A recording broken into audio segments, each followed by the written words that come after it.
ನಮಸ್ಕಾರ, ಮನಶ್ರೀ ಚಾನಲ್ಗೆ ಸ್ವಾಗತ. ಹೊಸ ವಿಡಿಯೋ ತಂದಾಯಿತು. ಬನ್ನಿ, ಇವತ್ತು ನೀನಿರಲು ಜೊತೆಯಲ್ಲಿ ಈ ಸೀರಿಯಲ್ಲು ಹೇಗೆ ಮೂವ್ ಆಗುತ್ತೆ, ಏನು ಸ್ಟೋರಿ ಇದೆ ನೋಡೋಣ.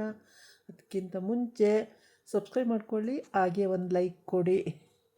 ಇಲ್ಲಿ ರಾಧಾ ಅವ್ರ ಅಕ್ಕಂಗೆ ಟಾಂಗ್ ಕೊಡ್ತಿದ್ದಾಳೆ. ಅಕ್ಕ ಆಫೀಸಿಗೆ ಬನ್ನಿ ಅಕ್ಕ, ನೀವು ನಿಮ್ಗೇನು ಫೈಲ್ ಬೇಕೋ ಅದನ್ನು ನಾನು ಹುಡುಕೊಡ್ತೀನಿ ಅಂತ ಹೇಳ್ತಾ ಇದ್ದಾಳೆ. ಅದಕ್ಕೆ ಊರ್ಮಿಳ ಹುರ್ಕೋತಾ ಇದ್ದಾಳೆ. ಅವಳು ಈಗ ಆ್ಯಕ್ಚುಲಿ ಮನೇಲೇ ಇರಬೇಕು ಅಂತ ಅವಳ ಆಸೆ, ಊರ್ಮಿಳ ಆಸೆ ಇದೆ. ಆದರೆ ಊರ್ಮಿಳನ ಮನೇಲಿರೋಕ್ಕೆ ರಾಧಾ ಬಿಡ್ತಾ ಇಲ್ಲ. ಅಯ್ಯೋ ಇವರೇ, ಆಫೀಸಿಗೆ ಬಂದರೆ ಒಳ್ಳೆಯದು, ಅಲ್ಲಿ ಏನು ಫೈಲ್ ಬೇಕೋ ಅದನ್ನು ನಾನು ಹುಡುಕೊಡ್ತೀನಿ ಅಕ್ಕ, ಬನ್ನಿ ಅಕ್ಕ ನೀವು ಅಂತ. ಅವ್ರ ಮಾವ ಬೆಪ್ತಟ್ಟಿ ಥರ ಕುತ್ಕೊಂಡು ನೋಡ್ತಾ ಇದ್ದಾನೆ ಇವ್ರನ್ನೆಲ್ಲ. ಅತ್ತೆ ಕೂಡ ಹಾಗೇ ಅವ್ರ ಪಾಡಿಗೆ ಅವ್ರು ನೋಡ್ತಾ ಇರ್ತಾರೆ. ಅವ್ರಿಗೇನು ಅರ್ಥನೂ ಆಗಲ್ಲ, ಸುಮ್ಮನೆ ಅವ್ರ ಪಾಡಿಗೆ ಅವ್ರು ನೋಡ್ತಾ ಇರ್ತಾರೆ. ಕಿರಿ ಸೊಸೆ ಮಾತಾಡೋದನ್ನು ಅತ್ತೆ ಕೂಡ ಸುಮ್ಮನೆ ನೋಡ್ತಾ ಇರ್ತಾಳೆ. ಅಯ್ಯೋ ಸೊಸೆ ಕಾಲಾಗಲ್ಲ, ರಾಧಾ ಆಫೀಸಿಗೆ ಬಾ ಅಂತಾಳಲ್ಲ ಅಂತೇಳ್ಬಿಟ್ಟು ಅವಳು ಸಂಕಟ ಪಟ್ಕೊಂಡು ನೋಡ್ತಾ ಇರ್ತಾಳೆ. ಆದರೆ ಕೃಷ್ಣಗೆ ಅನುಮಾನ ಬರುತ್ತೆ, ಆಫೀಸಿಗೆ ಬನ್ನಿ ಅಂದರೂ ಬರಲಿಲ್ಲ ಅಂದರೆ ಏನು ಮಾಡೋದು, ಆಫೀಸಿಗೆ ಹೋಗಲೇಬೇಕಲ್ಲ ಅಂತ ಅವಳು ಸಂಕಟ ಪಡ್ಕೋತಾ ಇರ್ತಾಳೆ. ಆವಾಗ ಇಲ್ಲ ಅಕ್ಕ, ನಿಮಗೇನು ಹೆಲ್ಪ್ ಬೇಕು ನಾನು ಮಾಡ್ತೀನಿ, ಬನ್ನಿ ಅಕ್ಕ ನೀವು ಅಂತ ರಾಧಾ ಕರೀತಾಳೆ. ಅದಕ್ಕೆ ಊರ್ಮಿಳ ಹೇಳ್ತಾಳೆ, ಸುಮಾರು ಹೊತ್ತು ಸತಾಯಿಸಿ ಆಮೇಲೆ ಹೇಳ್ತಾಳೆ, ಆಯಿತು ಕೃಷ್ಣ, ಇವತ್ತು ಬರ್ತೀನಿ ನಾನು ಆಫೀಸಿಗೆ ಅಂತ.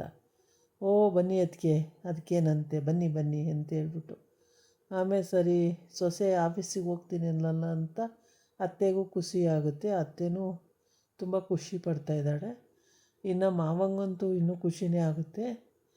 ಹೀಗೆ ಅವ್ರ ಮನೆಯಲ್ಲಿ ಎಲ್ಲ ಕೂತು ಈ ಥರ ಮಾತಾಡಿಕೊಂಡು ಆಫೀಸಿಗೆ ಹೋಗೋದು ಅಂತೇಳಿ ಮಾಡ್ತಾಯಿರ್ತಾರೆ. ಆವಾಗ ಇವಳಿಗೆ ರಾಧಂಗೆ ಊರ್ಮಿಳ ಏನು ಅನ್ಕೋತಾಳೆ ಅಂದರೆ, ಮನಸ್ಸಲ್ಲಿ ಕೇಶವನ ಹುಡ್ಕೊಂಡು ಹೋಗ್ಬಿಡ್ತಾಳೆ.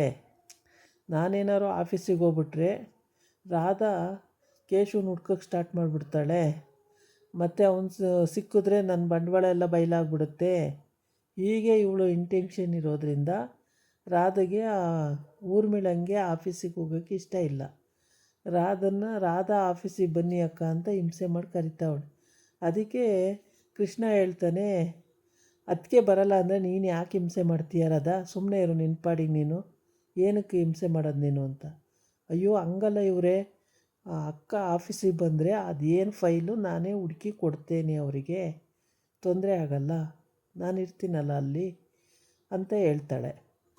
ಆವಾಗ ಕೃಷ್ಣ ಲೆಕ್ಕ ಹಾಕ್ತಾನೆ, ಇವತ್ತಿನ ಪ್ರಾಜೆಕ್ಟು ಕೈ ತಪ್ಪೋಗ್ಬಿಟ್ರೆ ಎಷ್ಟೋ ಕೋಟಿ ಲಾಸ್ ಆಗುತ್ತೆ, ಅದ್ರ ಬದಲು ಅದಕ್ಕೆ ಬಂದರೆ ಒಳ್ಳೇದಲ್ವಾ ಅಂತೇಳ್ಬಿಟ್ಟು. ಅದಕ್ಕೆ ಕೃಷ್ಣ ಹೇಳ್ತಾನೆ, ಹಂಗೆ ಬನ್ನಿ ಅದಕ್ಕೆ ಅಂತ.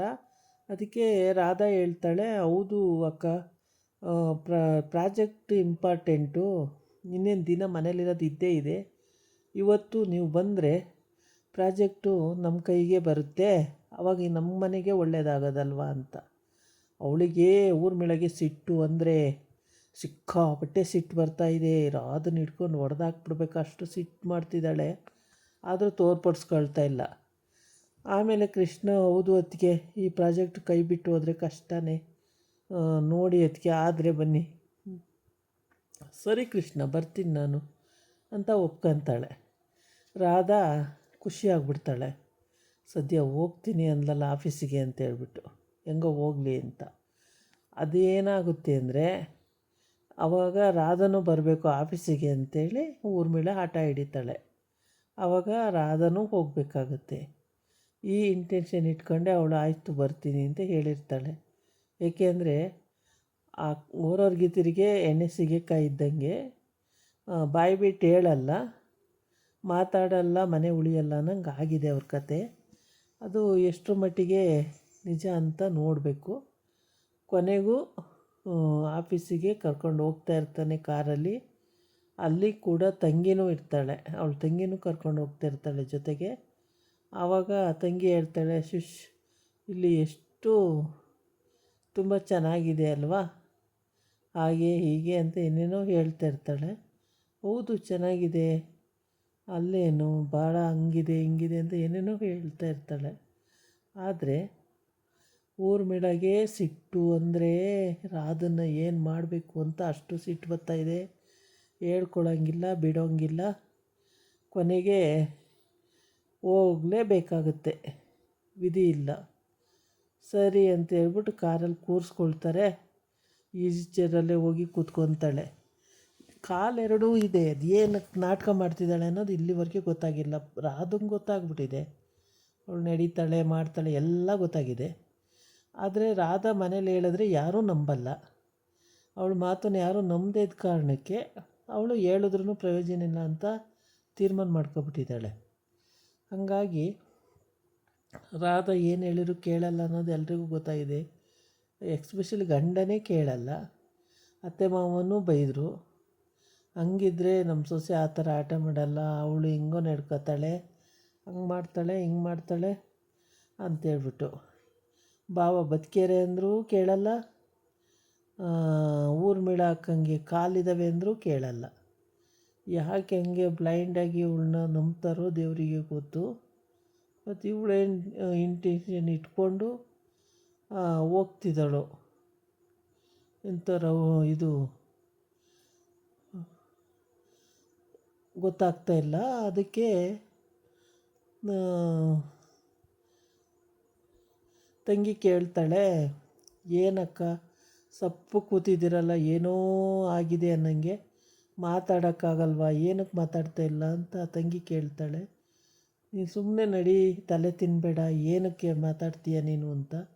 ಹಂಗಲ್ಲ ಅಕ್ಕ, ಕಾರಲ್ಲಿ ಕೂತಿದ್ದೀವಿ ಅಂದರೆ ಏನಾರ ಮಾತಾಡಬೇಕು, ಅದು ಬಿಟ್ಟು ಏನು ತಲೆ ಮೇಲೆ ಬಿದ್ದಂಗೆ ಕೂತಿದ್ದೀಯಲ್ಲ ನೀನು ಅಂತ. ಅಯ್ಯೋ ಏನು ಮಾಡೋಕ್ಕಾಗುತ್ತೆ, ಸುಮ್ಮನೆ ಇರು ನೀನು, ನಿನಗೇನು ಗೊತ್ತಾಗಲ್ಲ, ನೀನು ಏನು ಮಾತಾಡೋಕ್ಕೆ ಹೋಗಬೇಡ ಅಂತ ಅವಳನ್ನೂ ಬಾಯಿ ಮುಚ್ಚಿಸ್ತಾಳೆ. ಆದರೆ ಏನೇ ಬಾಯಿ ಮುಚ್ಚಿದ್ರೂ ವಿಷಯ ಗೊತ್ತಾಗುತ್ತೆ. ಇವತ್ತಿಲ್ಲ ಅಂದ್ರೆ ನಾಳೆನಾದರೂ ಗೊತ್ತಾಗುತ್ತೆ. ಯಾವ ವಿಷಯನೂ ಏನೂ ಮುಚ್ಚಿಡೋಕ್ಕೆ ಸಾಧ್ಯನೇ ಇಲ್ಲ. ಕೆಲವೊಂದು ಇಂಪಾರ್ಟೆಂಟ್ ವಿಷಯ ಇರ್ತವೆ, ಆ ಟೈಮಲ್ಲೂ ಈ ಥರ ಮಾಡೋದು ತಪ್ಪು ಅಂತ ಆಗುತ್ತೆ.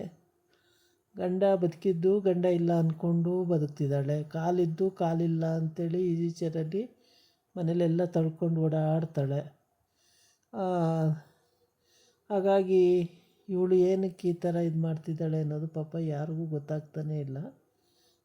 ರಾಧೆಗೆಲ್ಲ ಪಕ್ಕ ಇನ್ಫಾರ್ಮೇಷನ್ ಬಂದಿದೆ. ಅವಳು ಏನಕ್ಕೆ ಇವಳು ಹಿಂಗೆ ಮಾಡ್ತಾಳೆ ಅನ್ನೋದು ಕೂಡ ಗೊತ್ತಾಗಿದೆ. ಅಂದರೆ ಹಠ ಮಾಡ್ತಾಳೆ, ಇವಳು ಬೇಕೇ ಬೇಕು ಅಂತೇಳ್ಬಿಟ್ಟು. ಹೀಗೆ ಊರ್ಮಿಳ ಸ್ವಲ್ಪ ಹಠಮಾರಿ ಜಾಸ್ತಿ. ಅವಳಿಗೆ ಗಂಡ ಮುಖ್ಯ ಅಲ್ಲ, ಶ್ರೀಮಂತಿಕೆ ಮುಖ್ಯ, ನೇಮು ಫೇಮು ಮುಖ್ಯ. ಆ ರೀತಿ ಯಾವುದಕ್ಕೂ ಎದುರಲ್ಲ, ಜಗ್ಗಲ್ಲ, ಎಲ್ಲದನ್ನು ಮೇಂಟೈನ್ ಮಾಡ್ಕೋಗುವಂಥ ಜಾಯಮಾನ ಇದೆ. ಆದರೆ ಸುಳ್ಳು ಹೇಳ್ತಾಳೆ. ಇದಾಗಿತ್ತು ಇವತ್ತಿನ ವೀಡಿಯೋ. ನಾಳೆ ಇನ್ನೊಂದು ವೀಡಿಯೋ ಜೊತೆ ಬರ್ತೀನಿ. ನಮಸ್ಕಾರ.